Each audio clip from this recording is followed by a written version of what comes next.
పక్కన టిష్యూని మంచిగా స్టిమ్యులేట్ చేసి కొల్లాజన్ తోటి అది వస్తుందన్నమాట. అప్పుడేమవుతాయి, మొటిమల గుంతలు ఏవైతే ఉంటాయో కింద నుంచి కొత్త కొల్లాజన్ వస్తున్నప్పుడు పైకి పుష్ అవ్వటం మొదలవుతాయి అనమాట. సో ఈ విధంగా పైకి పుష్ అవ్వటం మొదలు పెట్టడంగానే అప్పుడు మనకి చర్మంలో గుంతలు అనేటివి నెమ్మదిగా పైకి వస్తాయి. మరి ఇట్టే లేజర్ చేయంగానే అలా వస్తుందని అంటే అలా కాదండి. మనం చేసిన ప్రతి నెలకి ఒక్కసారి మనం ఈ సెషన్స్ చేయాలి.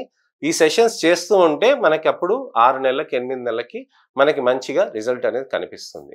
ఇలా పూర్తిగా ఫ్లాట్ అయిపోతుందని కాదు, 6-8 నెలల తర్వాత నచ్చి ఇంకొన్ని కావాలంటే కూడా మనం చేసుకోవచ్చు. సో ఇది డీప్ రీసర్ఫేసర్ టెక్నిక్ అండి.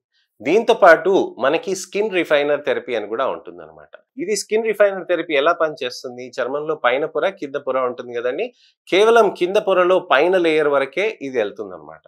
దీన్ని ఎర్బియం గ్లాస్ అని అంటాం. దీని రికవరీ టైం అనేది చాలా క్విక్ గా ఉంటుంది. తొందరగా మనకి మంచిగా నీట్ గా సెట్ అయిపోతుంది అనమాట. ఇది ఎక్కువ డీప్ గా వెళ్ళదు కాబట్టి పైన ఉన్న స్కిన్ ని కూడా స్టిమ్యులేట్ చేస్తుంది అనమాట. సో అన్ని లెవెల్స్ లో మనకి స్టిమ్యులేట్ చేస్తున్న దాన్ని మా హైబ్రిడ్ లేజర్ రెవల్యూషన్ టెక్నాలజీ బాగా పనిచేస్తుంది అనమాట.